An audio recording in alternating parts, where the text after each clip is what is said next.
16 नवंबर से अगहन महीना शुरू हो गया है, जो 15 दिसंबर तक रहेगा। इस महीने सुख समृद्धि के लिए शंख और लक्ष्मी की पूजा करने की परंपरा है। सूर्य को जल भी चढ़ाते हैं, इससे हर तरह के दोषों से मुक्ति मिलती है। मान्यता है कि महीने किए गए स्नान, दान, व्रत और पूजा पाठ से अक्षय पुण्य मिलता है। श्री कृष्ण का प्रिय महीना होने से अगहन मास में यमुना नदी में नहाने का विधान ग्रंथों में बताया है। इससे हर तरह के दोष खत्म हो जाते हैं। इस महीने के आखिरी दिन यानी पूर्णिमा पर चंद्रमा मृगशिरा नक्षत्र में रहता है, इसलिए इसे मार्गशीर्ष कहा जाता है। अगहन मास की दोनों एकादशी खास होती है। अगहन महीने के कृष्ण पक्ष की 11वीं तिथि को उत्पन्ना एकादशी कहते हैं। पौराणिक कथा के मुताबिक इस तिथि पर भगवान विष्णु से एकादशी प्रकट हुई थी, इसलिए इसे उत्पन्ना कहते हैं। वहीं शुक्ल पक्ष की एकादशी को मोक्ष देने वाली होती है। पुराणों के मुताबिक इस तिथि पर भगवान कृष्ण ने अर्जुन को गीता सुनाई थी, इसलिए गीता जयंती इसी तिथि पर मनाते हैं। अगहन गुरुवार इस बार जो है 21 नवंबर से चालू हो रही है और ये 12 दिसंबर तक चलेगी। 4 गुरुवार हैं इसमें और गुरुवार की पूजा का विशेष महत्व है। माँ लक्ष्मी की विशेष पूजा की जाती है।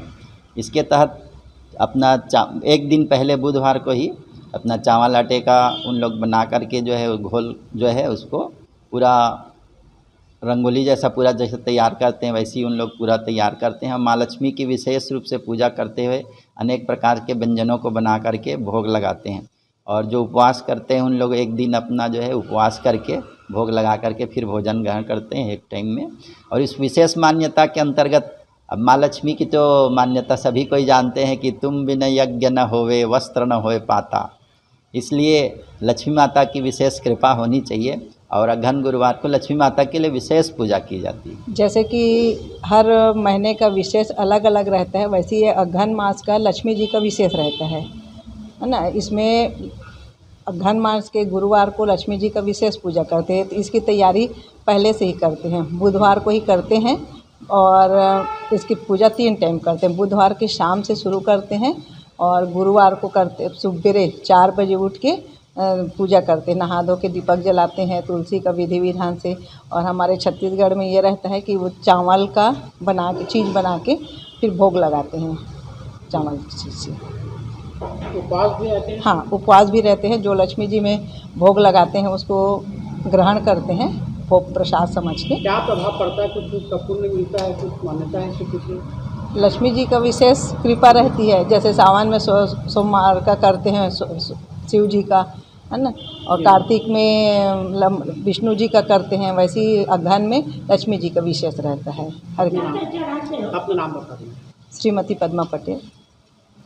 सुख समृद्धि के लिए शंख और लक्ष्मी पूजा इस महीने शंख पूजा करने की परंपरा है। अगहन मास में किसी भी शंख को श्री कृष्ण का 5 जन्य शंख मानकर उसकी पूजा की जाती है। इससे कृष्ण प्रसन्न होते हैं। साथ ही इस महीने देवी लक्ष्मी की भी पूजा करनी चाहिए।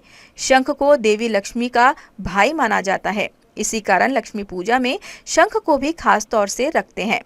लक्ष्मी जी और शंख पूजा करने से सुख समृद्धि बढ़ती है। इस महीने हर दिन श्री कृष्ण की बाल स्वरूप में पूजा करना चाहिए। अगहन महीने में भगवान सूर्य की पूजा का भी विशेष फल है।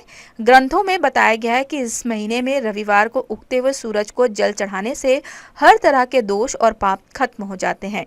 अगहन महीने में रविवार को बिना नमक का व्रत करना चाहिए। ऐसा करने से कुंडली में ग्रह नक्षत्रों के अशुभ फल में कमी आती है। जी न्यूज़ के लिए शत्रुघ्न चौधरी की रिपोर्ट।